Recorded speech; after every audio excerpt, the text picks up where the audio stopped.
with outer space? Could there be another human face? Is there life or thoughts evolving?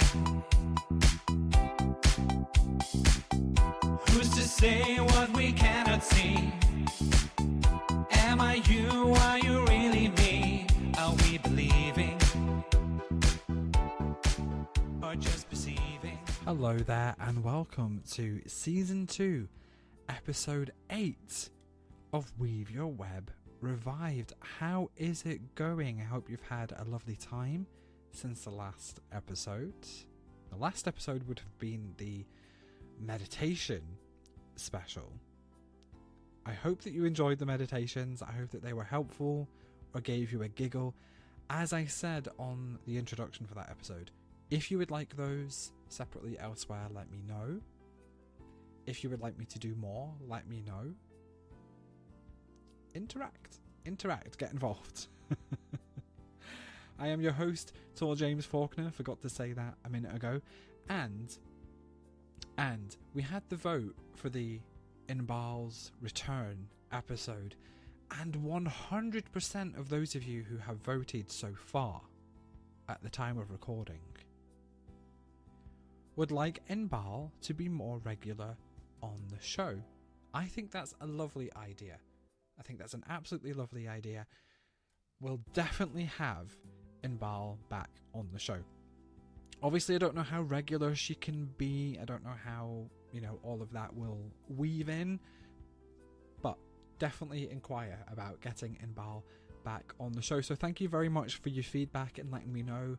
And I really do love, when the listeners, when you all interact and get involved and tell me all the things and vote in the the polls on the Spotify app. It's really, really helpful. It's really, really helpful. It helps to shape the show.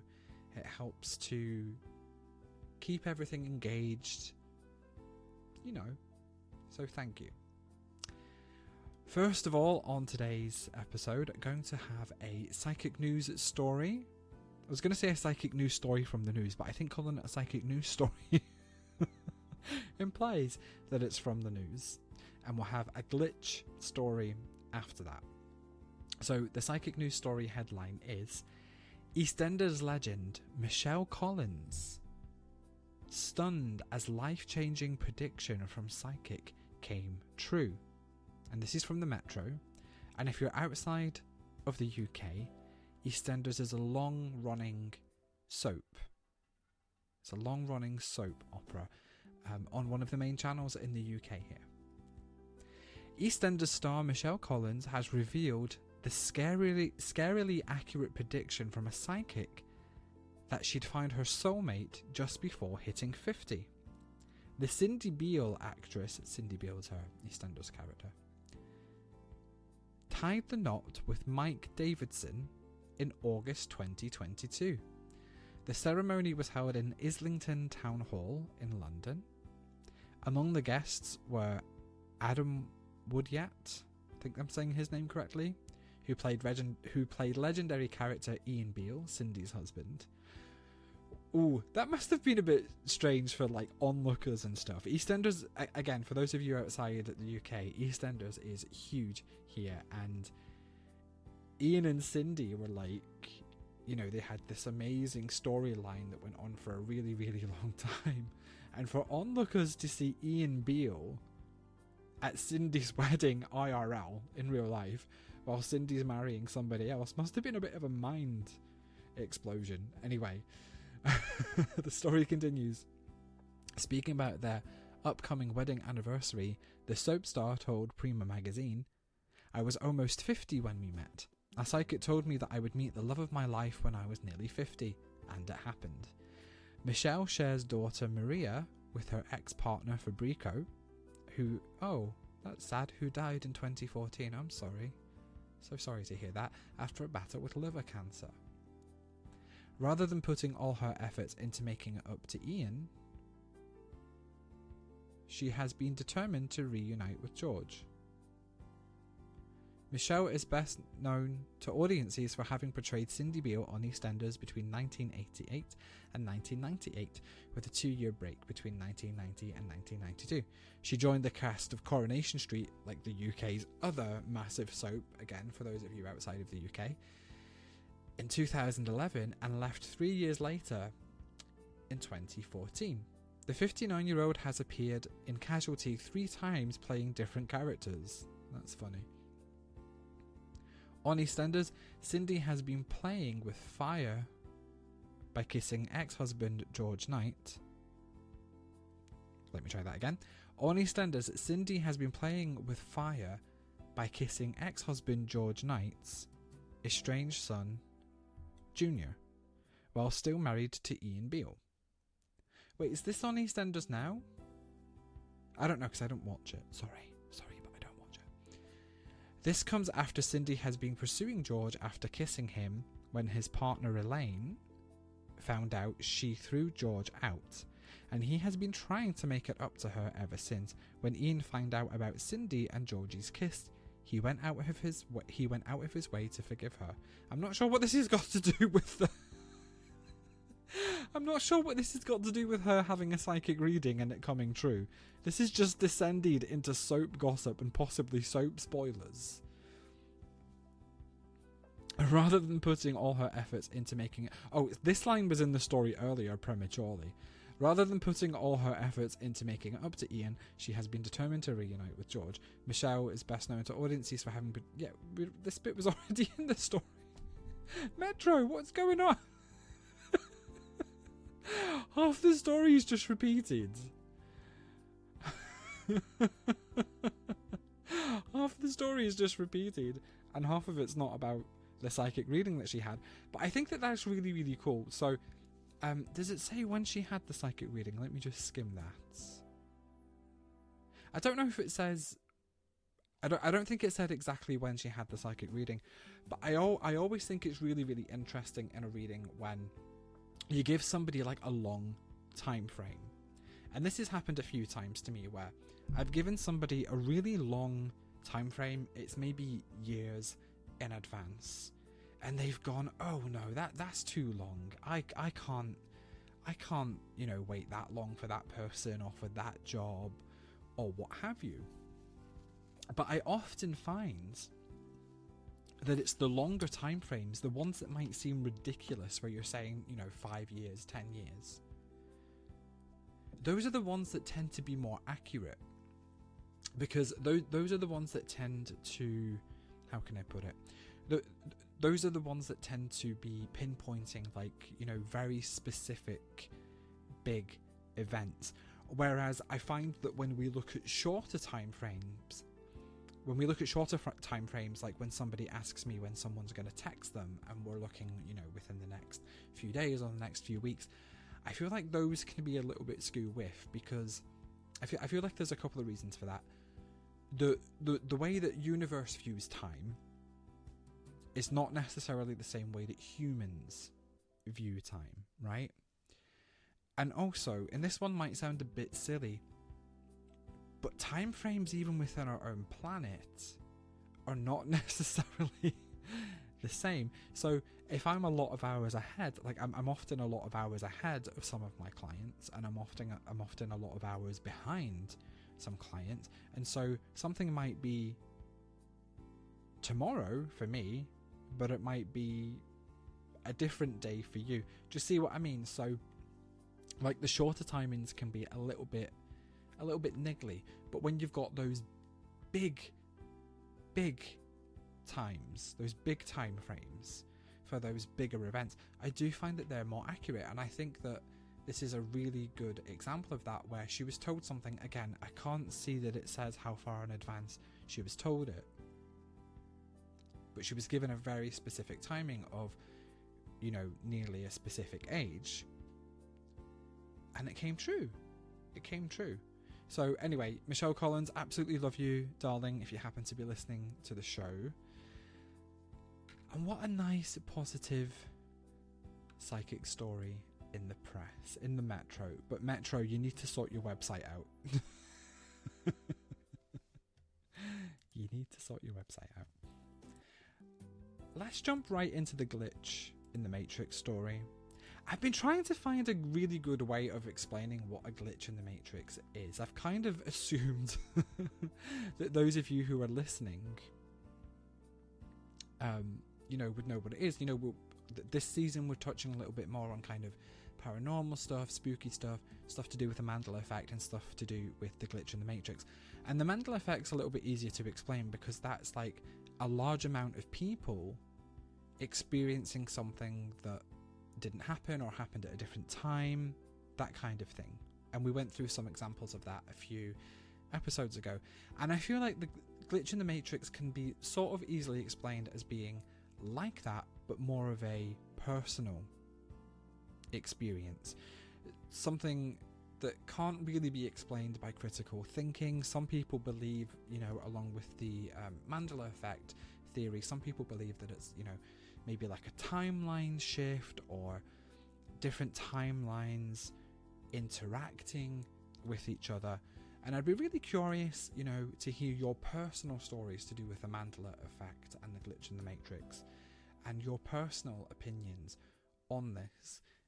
It would be really, really lovely to hear from the listeners about this. Anyway, so the topic name, the topic headline for this glitch in the Matrix story is "The Same Guy Died Twice?" ?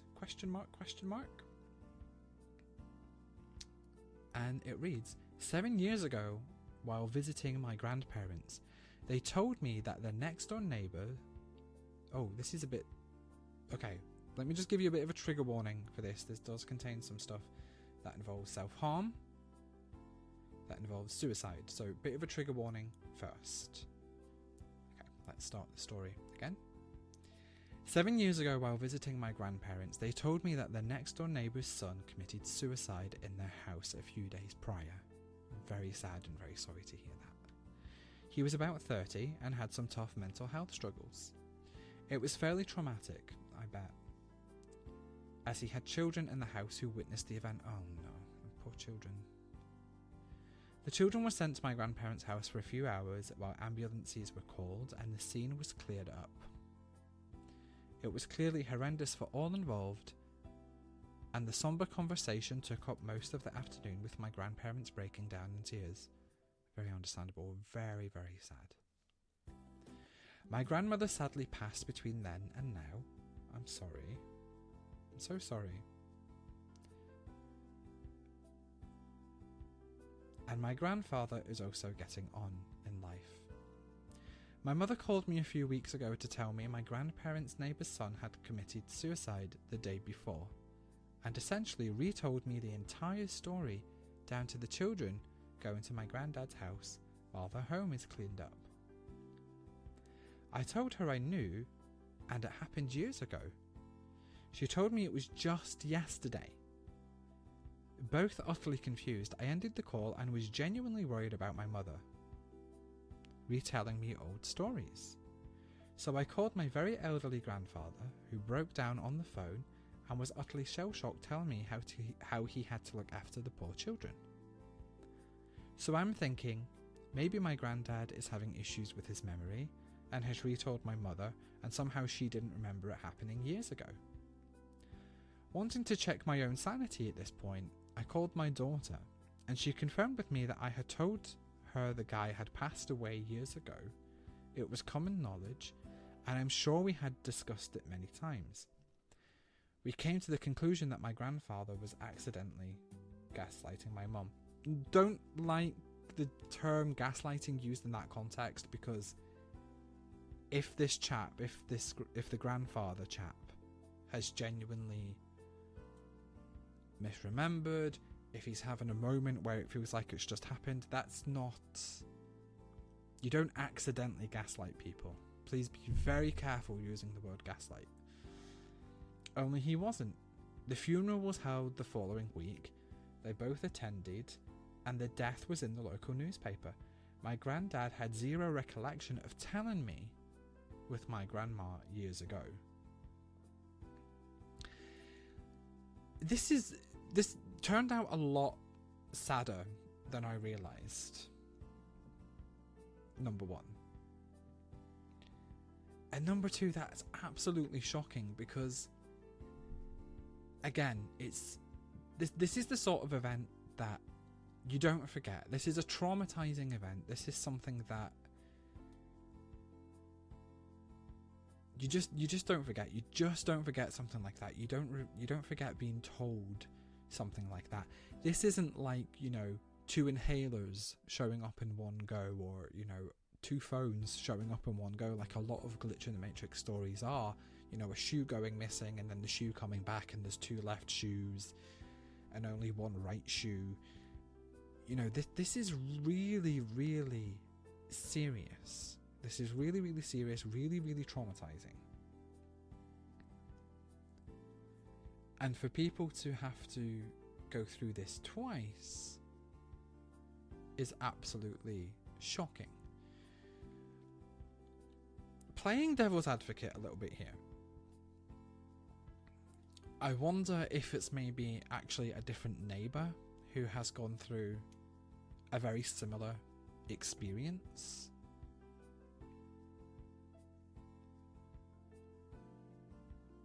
Or could it potentially have been a premonition the first time that this person went through this?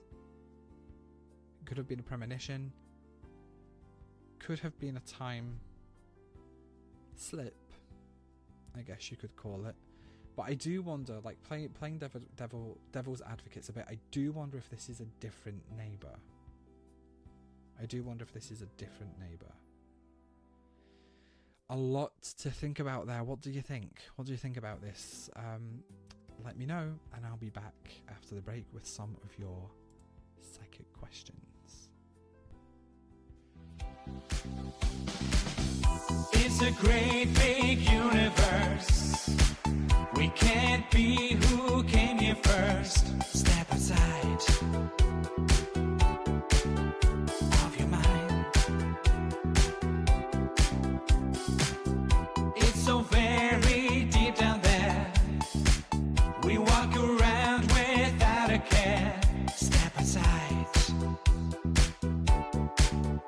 of your time. Is it all an illusion? Dressed up in confusion. Step outside. Step outside.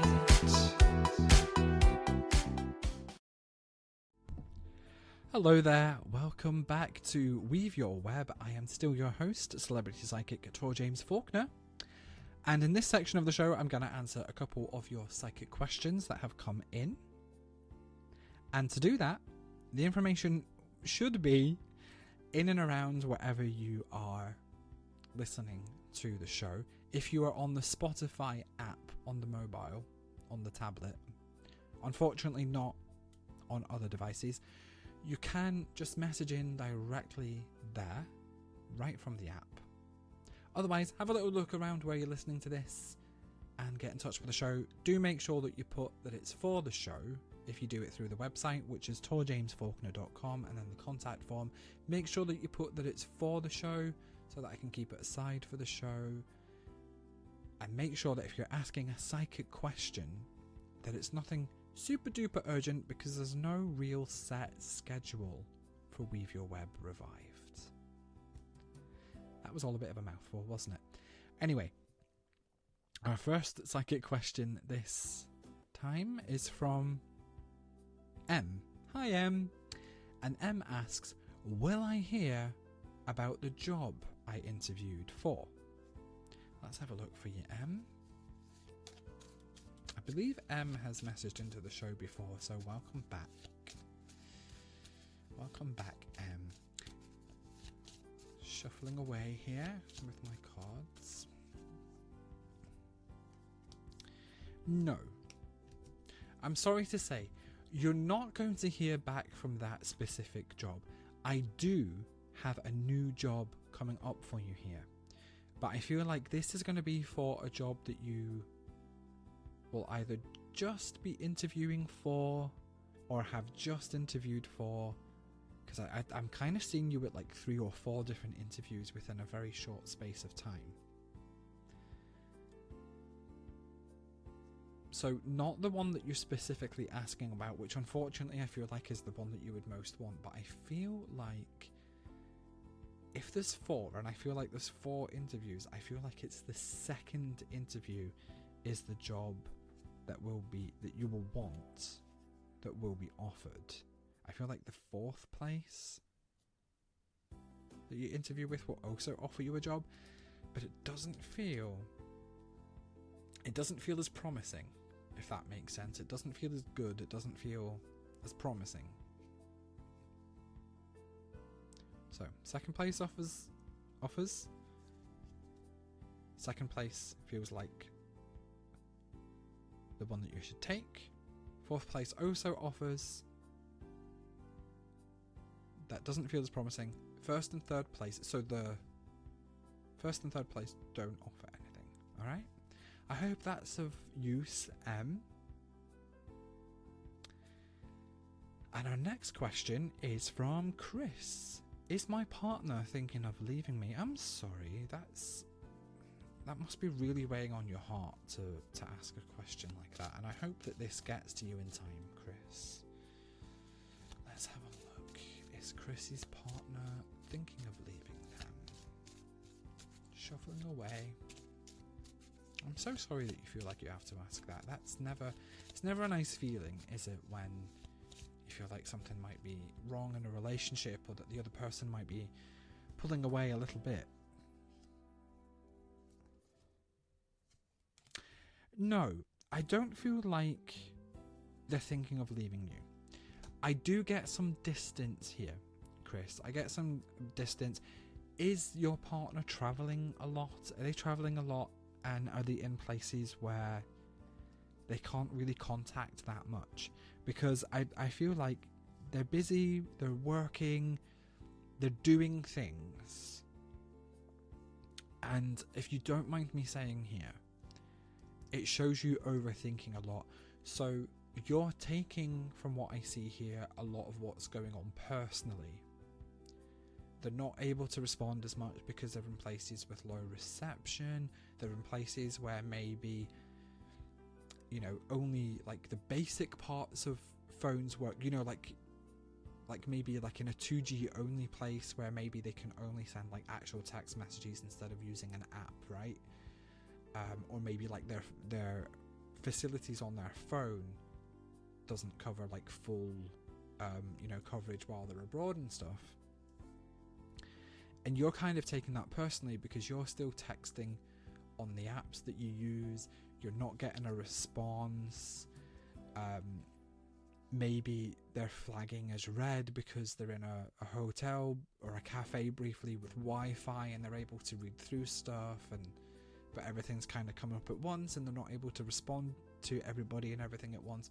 And you're kind of taking it a bit too personal. So no, they're not thinking of leaving you. They're busy.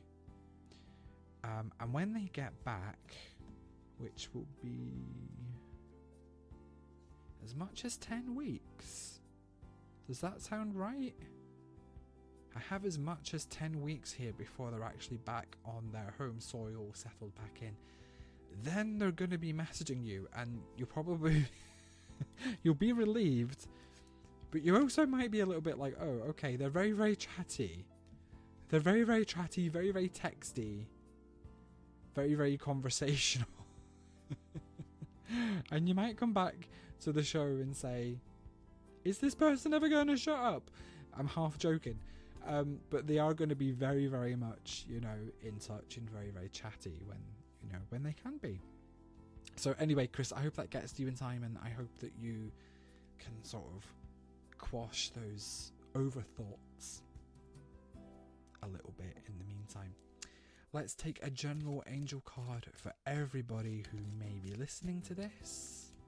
As always, if this doesn't resonate, don't make it fit. Don't make it fit. Too many times with these very general readings, I see people trying to force them to fit.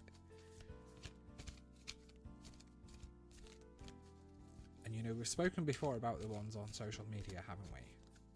Back in season 1. Don't make things fit that don't fit. Okay, let's take a general energy energy angel card for everyone who might be listening. Let's see what it is. I'm excited. Transformation. Didn't we have this one recently?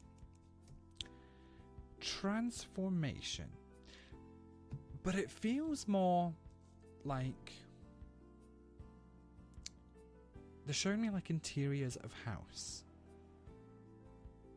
Like they're showing me actually decorating a house, decorating a room, making the most of things, making things more comfortable. So maybe you've moved in somewhere, maybe it's really drab, maybe there's really dark curtains that don't suit your style. They're showing me things going from like really dark interior design to really bright interior design. So from like a really dark navy to like a really bright bubblegum pink. Could be the other way around for you, but that's what they're showing me. So it feels more like transforming the space that we're in, making the most of the space that we're in, of the job that we're in. This could, you know, yeah, they're showing me like if you're in like a desk job and you're not that happy with it, make it more bright, make it more fun, make it more you. Put little toys on the desk. Kind of a lot of doing little things that can actually have a big impact in terms of transforming the mood, transforming how we feel about something. And we also have the clearing card here too, which makes sense because when we're kind of like changing a room or changing a space or trying to make something feel more us, there is a level of clearing and cleaning, putting things away that goes along with that. And actually, it's really, really good for positive energy flow to clear space. And this doesn't necessarily mean throwing out everything that you like and that you adore and throwing that all away and starting again. It doesn't necessarily mean that. But it might mean maybe not leaving your junk mail piled up by the letterbox. Maybe not taking so long to put the trash out. Maybe not having a stack of, I don't know, old socks somewhere that you're not going to wear. You know what I mean? So clearing little things out is actually really, really good positive energy flow too. So we've got the transformation, but again, it feels like making the most of and doing up spaces, and the clearing to go along with that. You could also do some like energy clearing if you're the sort of person who likes to sage, or rosemary is a really good one for energy clearing. You could just, if you've got like an oil burner, sprinkle just a tiny bit of rosemary in it, or sprinkle a bit of rosemary in the corners. They're telling me specifically in the corners. Somebody needs to put rosemary specifically in the corners, okay? And if you don't want to do herbs, if you don't want to do anything like that, maybe you don't like it, maybe it's a bit smelly, what you can do as well is go in a room, close the door behind you, open the window, and actually clap in each corner, and then clap at the window to kind of remove any kind of energy that maybe feels a bit sticky. And just do that in every room of your house. Make sure you close the door of the room behind you while you're in it, clap in each corner, clap at the window, and you can maybe say something to go along with that, negative energy be gone, whatever, just whatever feels right for you. I am clearing the energy of this room, clap, clap, clap. Like it doesn't need to be a big thing. Just a little phrase, if you're comfortable to do that as you're clapping. And that will make a huge, huge difference. That's it. That's the show. Thank you so, so much for joining me. Thank you so, so much. I had a really... I was going to say I had a really good time, but actually some of the content in this show was a little bit heavy, wasn't it? But I hope that you enjoyed the show. I hope that you enjoyed being with me. I enjoy you listening, if that makes any sense. And I'll see you next time. Go power.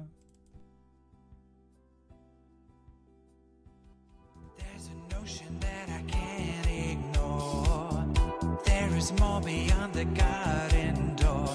Is this life?